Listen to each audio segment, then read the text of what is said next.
Hi friends, இன்றைக்கி நான் உங்களுக்கு செஞ்சு காணிக்க போகிற ரெசிபி வந்து வாழைக்காய் மிளகு வறுவல் மாதிரி தேங்காய் போட்டு பண்ணக்கூடியது. ஸோ வாழைக்காவை வந்து தோல் உரித்து பெரிய பெரிய பீசஸாக கட் பண்ணிக்கோங்க. அதை ஒரு ஸ்டீமரில் வச்சு நல்லா வேக வச்சு எடுத்துருங்க. இது ஒரு 5-6 நிமிஷத்தில் வெந்துடும்.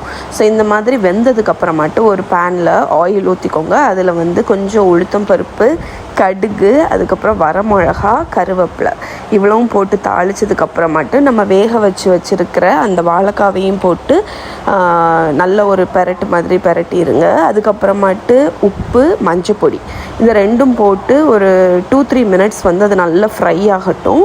அதுக்கப்புறமா இதில் நீங்கள் வேணும் அப்படின்னா சில்லி பவுடர் போட்டுக்கலாம். பட் இந்த டிஷ்ஷுக்கு வந்து பிளாக் பெப்பர் பவுடர் நல்லாயிருக்கும். அதுவும் ஃப்ரெஷ்ஷாக திரிச்ச பிளாக் பெப்பர் வந்து ரொம்பவே நல்லாயிருக்கும்.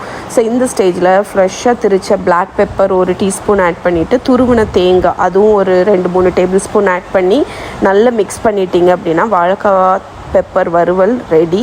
ஸோ இது வந்து ரசம் சாதம், சாம்பார் சாதம் எல்லாத்துக்குமே ரொம்ப நல்லாயிருக்கும். குயிக்காக நீங்கள் பண்ணக்கூடிய ஒரு சைட் டிஷ்.